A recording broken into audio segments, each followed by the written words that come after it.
Nag-file ako ng protesta, una sa katanungan sa akin ng mga mamamayan ng Orani kung saan napunta ang boto nila. Pangalawa, sa nangyaring resulta sa laban ng Congressman Governor, mas maraming nagtatanong, bakit natalo si Chairman Payumo o si Congressman Tong Payumo, lalo na dito sa bayan ng Orani? Dahil sa survey. Sa survey, kay Congressman Tong Payumo, ang survey sa kanya ay 55-45. Wala rito kung dala pa siya ng kaisahan ng kapatiran. Ang nangyari, dinala pa siya ng kaisahan ng kapatiran. So, ibig sabihin, marami rin nagtatanong, saan napunta ang boto namin kay Congressman Tong Payumo?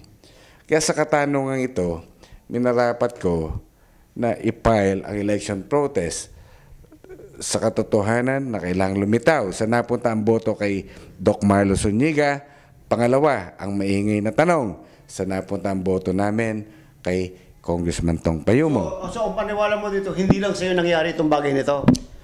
Sa aking paniwala, hindi lang dito sa bayan ng Orani nangyari ito. Sa ibang bayan, nangyari rin ito upang ang mangyari, Chairman Payumo, Tong Payumo ay maging kasaysayan na lang, ibig sabihin ay matalo.